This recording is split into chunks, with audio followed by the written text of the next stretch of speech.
대구 외곽 한적한 주택가에 위치한 작은 유치원. 오래된 주택을 개조해 만든 건물은 아이들이 뛰어놀기엔 부족함이 없어 보였다.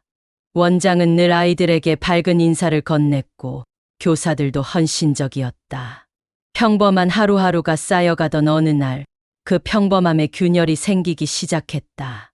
처음엔 사소한 일이었다.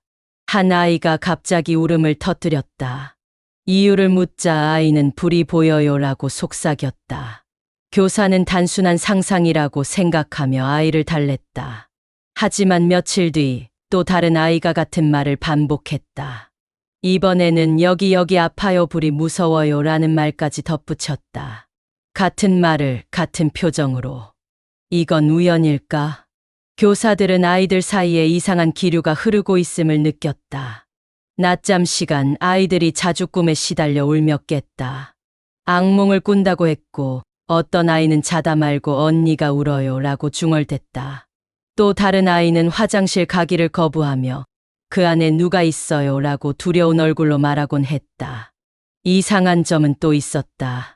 낮 시간임에도 불구하고 복도 끝 창문에는 자주 서늘한 바람이 들이쳤고 교사들 중 일부는 혼자 있을 때 누군가 자신을 지켜보는 느낌을 받았다고 털어놨다.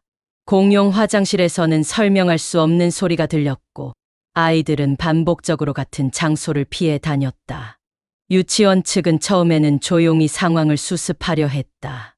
외부에는 알리지 않고 아이들의 심리 상태가 불안정하다고 판단해 상담 프로그램을 도입했다. 하지만 사태는 점점 통제 불능으로 흘러갔다. 어느 날 4명의 아이가 동시에 울기 시작했다. 전혀 다른 교실에 있던 아이들이 같은 시간에 같은 문장을 되뇌었다. 여기 아파요 불이 나요 무서워요. 그 말은 마치 누군가의 기억처럼 또는 잊히지 않는 외침처럼 교실 안을 메웠다. 교사들은 공포에 휩싸였고 결국 일부 학부모들이 이 사실을 외부에 알리게 되었다. 대구 지역 커뮤니티를 중심으로 귀신 들린 유치원이라는 소문이 돌기 시작했고 뉴스에는 나오지 않았지만 사람들 사이에서 은밀하게 이야기가 퍼져나갔다. 학부모들의 항의가 거세지자 결국 교육청에서 조사를 시작했다. 유치원의 설립 허가 과정, 건축 이력, 주변 환경 등을 조사하던 중 충격적인 사실이 드러난다.